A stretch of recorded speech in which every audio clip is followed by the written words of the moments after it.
12 para sa yan po ang aming alyansa. Maraming salamat po. Magandang gabi na siguro. Magandang gabi na po sa ating mga kaibigan na tiga Cavite at tiga Calabarzon na nandito ngayong gabi. Ay nagpapasalamat kami at kayo'y nakarating dito sa aming pagpapakilala at pagpapakita sa inyo at ihaharap namin sa inyo ang ating mga kandidato ng alyansa.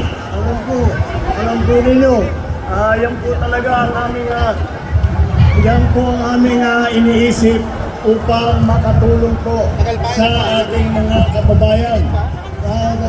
Baka maitanong po ninyo, bakit ang tawag sa grupong ito ay alyansa?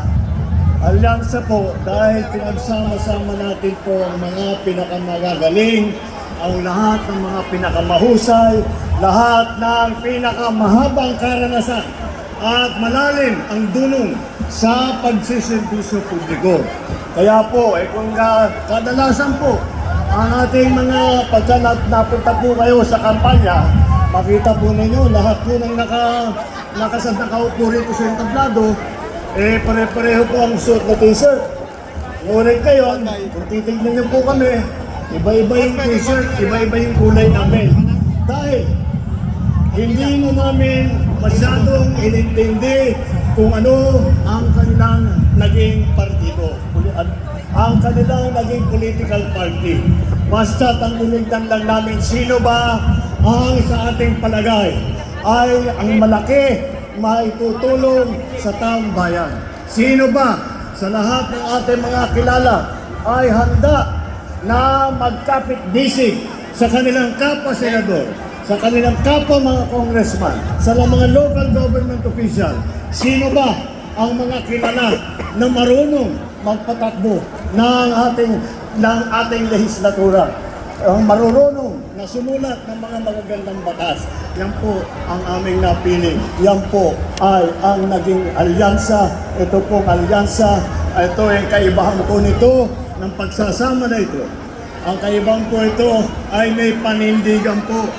Yung panindigan po namin ay hindi lamang na manalo sila sa darating na halalan, kundi po na makatulong, na makagawa ng maraming pamamara upang ang taong bayan ay gumanda naman ang buhay, upang naman masasabi natin mas maganda po ang Pilipinas ngayon kaysa sa nung tayo ay bagong upo. Kaya naman po, maraming pong salamat na kayo'y nakarating. Alam niyo po, ako po ay galing lang sa Regional Development Council. Ano ba yung Regional Development Council? Yan po yung inyong mga city mayor at saka yung mga gobernador ninyo. May council po kayo na nagbibigay ng mga paalam sa national government kung ano yung mga nangyayari. Alam niyo ba po na ang Calabarzon, ang 4A, ang Region 4A, ang pinakamaganda ang economic performance ng Region 4A. Alam niyo ba, ang inyong economic performance mas maganda pa kaysa sa National Capital Region, mas maganda pa kaysa sa NCR. Kaya naman po, nakita po naman ninyo, dapat kami naman sa national government, iniisip po namin, paano po para pagandahin po, dahil biglang dumami ang tao dito sa Cavite, biglang dumami ang tao sa Laguna, biglang dumami ang tao sa Batangas. Alam mo po paano? Kailangan na magpaglagay tayo ng pabahay, maglagay tayo ng ospital, maglagay tayo ng mga eskwelahan. Lahat po yan ay kailangan maglagay tayo ng kalsada upang hindi nahihirapan ang mga bagong dating sa inyong probinsya. Kaya po, malalaki po mga proyekto ang aming nakakasa para sa Region 4A, para sa Cavite. Kaya kailangan po para mabuo, para maging maganda ang tuloy-tuloy ng kaunlaran ng Region 4A, ng Calabarzon, ng Cavite, ay kailangan po natin ng mga magagaling na senador. kailangan po natin ang mga senador na nagkakaisa, na nagtutulungan. Ako naman, ang aking palagay, ay napakapagod ko po. Dahil kapag nanalo na itong ating buong ticket, ay napakapalad ko po dahil isang Pangulo ay meron siyang mga kasamahan na kasing galing, kasing husay, kasing sipag, kasing bait at nagmamahal sa taong bayan na kagaya na itong grupong ito. Kaya po, ipinagmamalaki po namin. Alam nyo naman, narinig nyo na po sila. Narinig nyo po sila sa kanilang mga nadaanan na, ang kanilang mga karanasan. Narinig niyo po sa kanila ang kanilang mga plano na nais gawin upang pagandahin ang inyong mga buhay. At yan po naman, maliwanag na maliwanag. Lahat po ng nakaharap po sa inyo ay marurunong po sila. Dahil kung iisa-isahin po natin, lahat ng starring, lahat yan. Kaya nakakagulat, pinagsama-sama po natin. Ayan talaga, ang tawag ngayon sa eleksyon na ito sa mga kandidato ng alyansa, ito na po yung tinatawag na Dream Team. Dahil po ay sila ang pinakamagaling ng ating nahanap. Sila ang nagpakita ng tapang, ng bait, ng husay, ng sipag sa pagtulong sa ating mga kababayan. Alam niyo po, hindi po sila mga baguhan. Ilan po sa kanila ay dumaan na po sa Senado. Dati pong mga senador. Andiyan po si Senador Cayetano. Andiyan si Senator Lacson, Senator Lapid, Senator Pacquiao, Senator Revilla, Senator Tolentino, at Senator Soto. Si Senator Soto hindi lamang naging senador, naging Senate President pa. At masasabi ko naman, noong ako'y senador po, siya po ang Senate President namin. At kaya malaking kinakahangaan po namin mga senador dahil siya ay napakagaling niya na magpatakbo ng aming lehislatura. Nakakahanap po siya, marunong po siya na makahanap, na magkasundo. Kahit ang nagtatalo kami, halos nag-aaway na kami. Alam mo naman mga senador, mahilig magdebate. Nakakahanap siya ng paraan upang kami magkasundo, upang maging maganda ang ating mga batas. At yung ilan po ay dumaan din po sa mababang kapulungan. Sa naging congressman din po. Nandiyan po, Congressman Abalos, Congressman Binay, Congressman Cayetano, Congressman Pacquiao, Congressman Tulfo, Congressman Villar, yan po ang ating mga naging kasamahan. Yung iba po naging classmate ko pa. Si Congressman Abi Binay, seatmate ko pa. At siguro sa lahat ng mga congressman napupuna kami na laging naghahalakaran. Kasi po, doon kami sa house, marami po kaming ginagawang trabaho. Ngunit sila po ay sanay na. Wala na pong OJT ito mga ito. Basta pumasok, unang araw pa lang, unang oras sa unang araw, magtatrabaho na nila. Alam na nila ang gagawin nila. Apat naman sa kanila ay dumaan sa tinatawag na cabinet level. Ang kanilang, kundi sa kabinete mismo, cabinet level ang kanilang mga hinawakan ng posisyon. At sila po ay si Secretary Benhur Abalos ng DILG. Paano po siya naging DILG Secretary? Dahil po, nung umupo ako bilang Pangulo, inisip ko, sino ba ang kilala ko na nakakaunawa sa lahat ng mga problema ng LGU, kung ano ang mga kailangan gawin at paano ang magiging koordinasyon ng local government at saka ng national government. At naisip ko po, dahil balitang-balita po na mayroong isang magaling na mayor nang galing sa Mandaluyong City. Kaya po napili atin ang naging sekretary po si Secretary Benhur Abalos.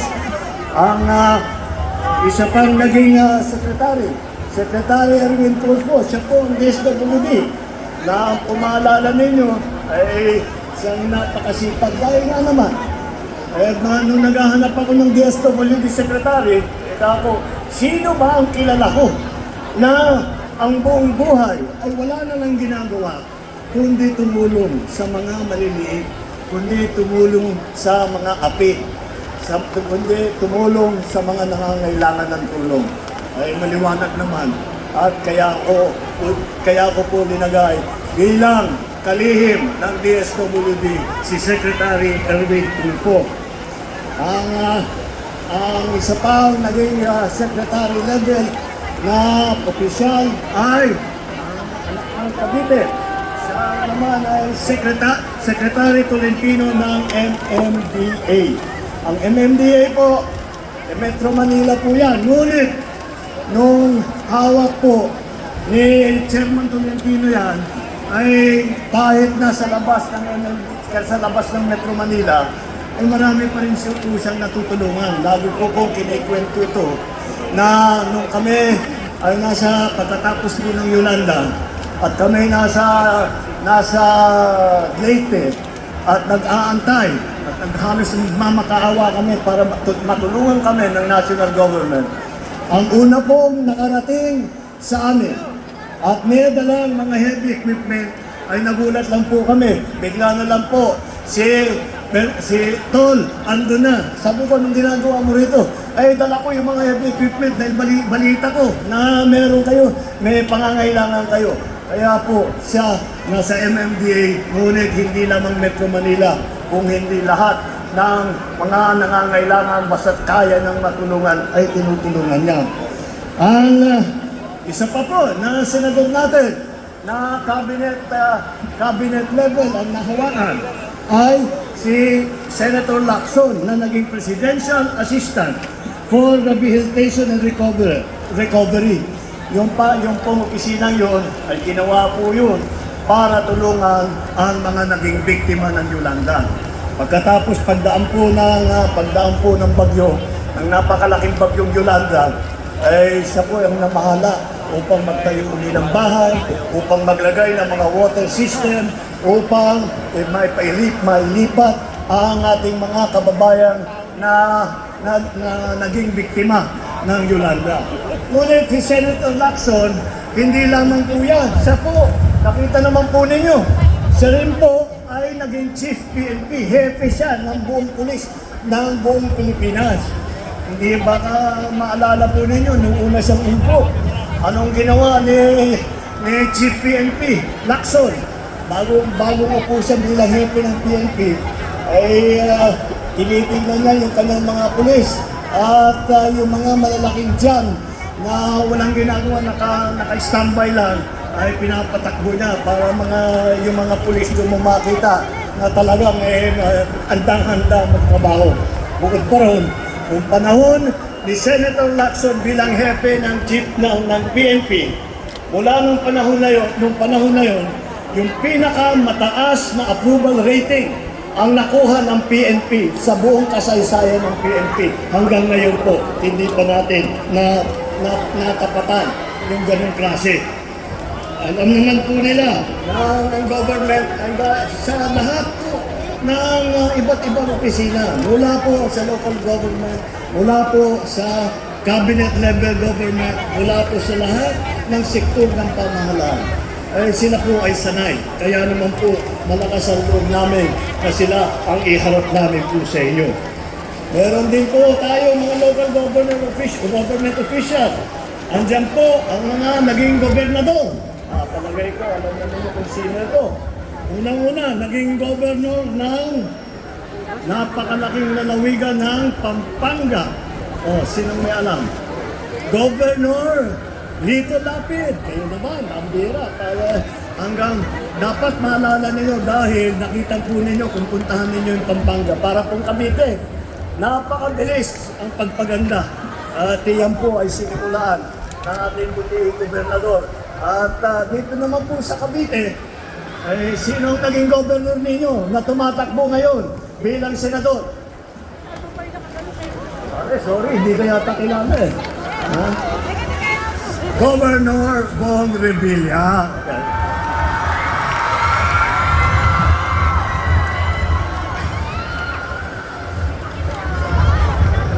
Meron din tayo mga big city mayor. para makita naman po ninyo na lahat po, malawak po ang kanilang karanasan. Malapad po ang kanilang experience para maging handa dito sa kanilang tinatakbuhan na posisyon. Kaya nabanggit ko na po, ang naging mayor ng Mandaluyong City, Mayor Benhur Abalos, at nung panahon po niya, kilalang kilala po ang Mandaluyong City dahil napaka-progresibo, at si Mayor Abalos nung panahon niya ay marami pong natanggap na premyo, marami pong natanggap na pagkakakilala dahil sa maganda niyang patakbo ng kanyang lungsod ng Mandaluyong. Isa pa po, alagay ko, alam din ninyo, ang naging mayor naman ng Tagaytay na nandito sa tablado. Kilala po ninyo. Ayun. Yung kamag-anak mo at si Tol. Naging mayor din yan ng Tagaytay. Si Mayor Tol Tolentino. At doon siya tumagal, lalo nung panahon pa nung ang Tagaytay ay nagsisimula pa lang na maging very, very progressive. At siyempre, ang mayor, kasalukuyang mayor ng pinakamayaman na lungsod sa buong Pilipinas. Alam niyo ba, alin ang pinakamayaman na lungsod sa Pilipinas?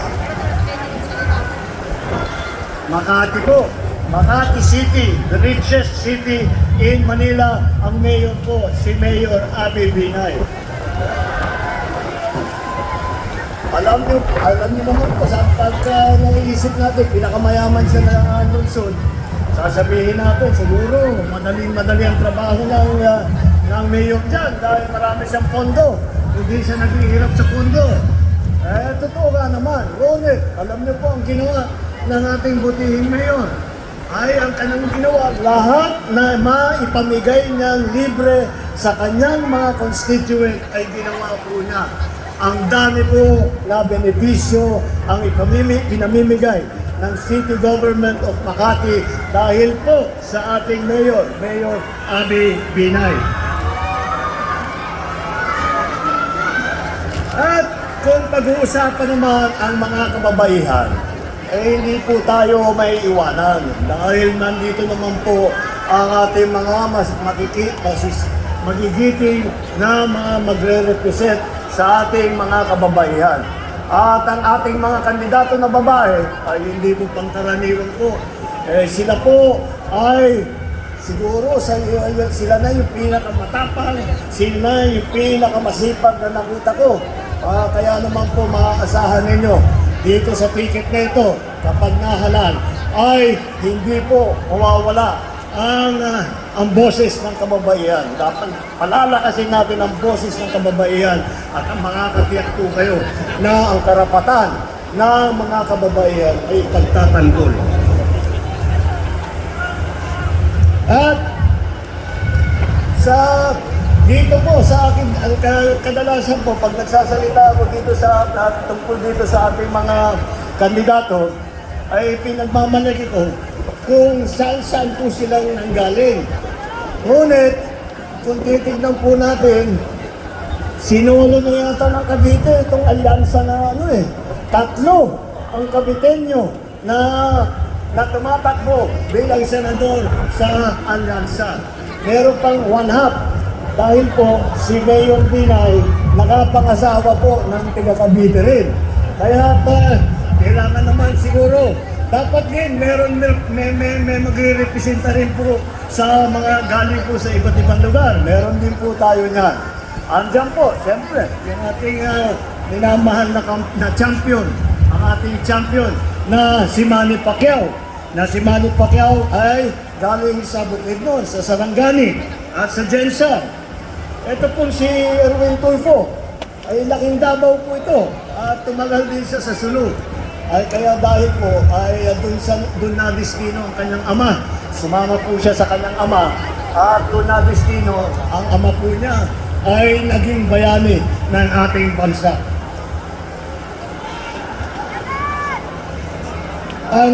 Baka po hindi ninyo alam na merong, dati pa, bago pa si Senator Tito Soto, meron na pong Senator Soto noon.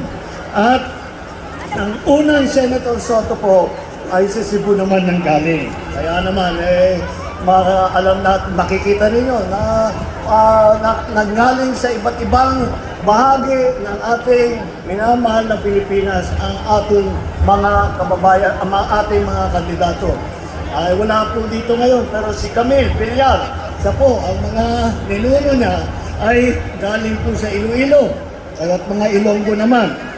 Kaya naman po, makita mo very well, kung sabihin, balansyado po.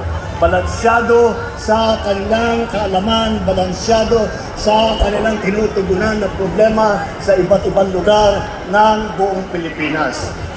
Ang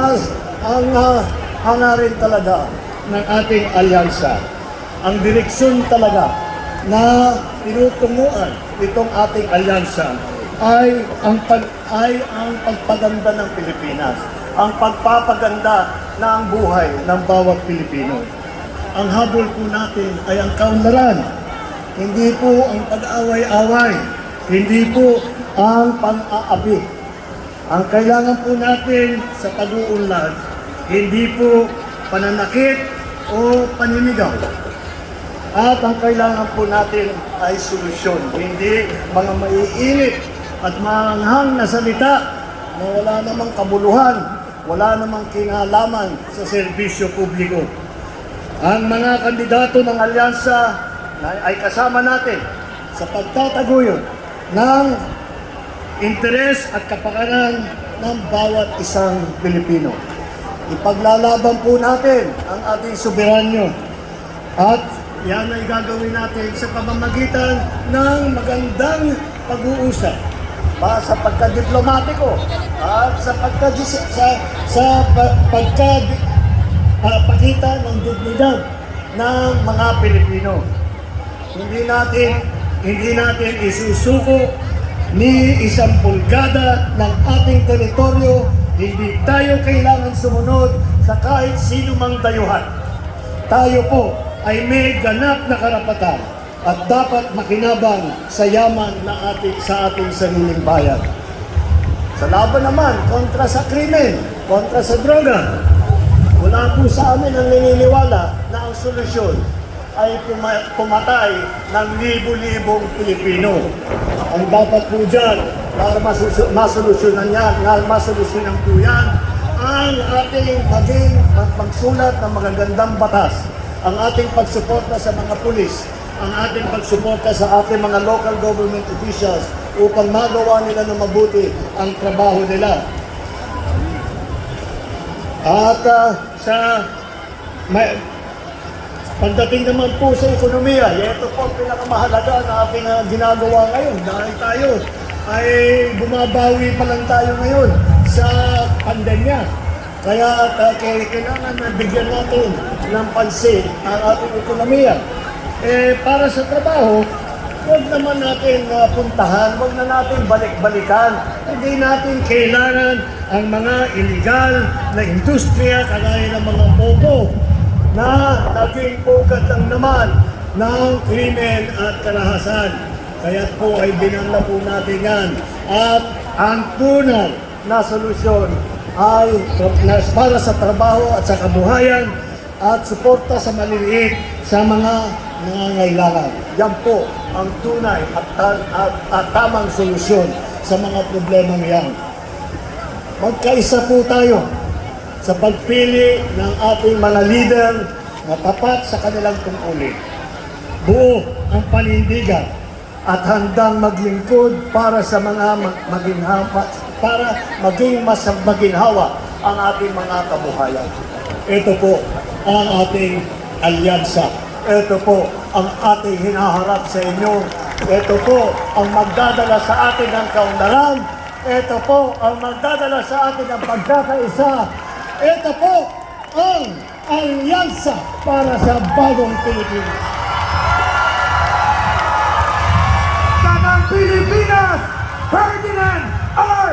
Marcos Jr. Isang masigabong palakpakan para sa Alyansa para sa Bagong Pilipinas!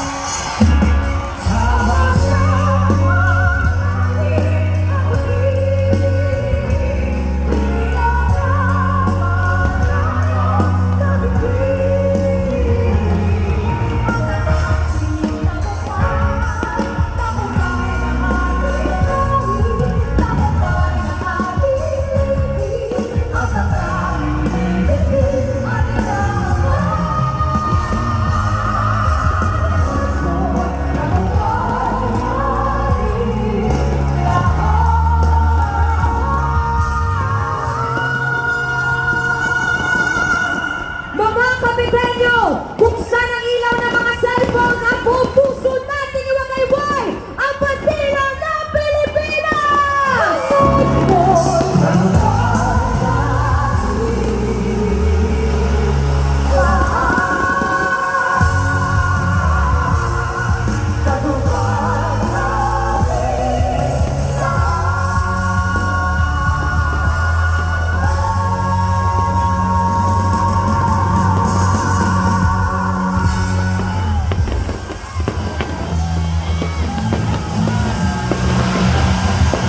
Maraming salamat, Cavite! Sa inyong pagsama at pagsuporta sa aming programa ngayong hapon. Nagsama-sama tayo hindi lamang bilang mga taga-suporta ng Alyansa para sa Bagong Pilipinas, kundi bilang mga mamamayang naniniwala sa lakas ng pagkakaisa. Ipapaalala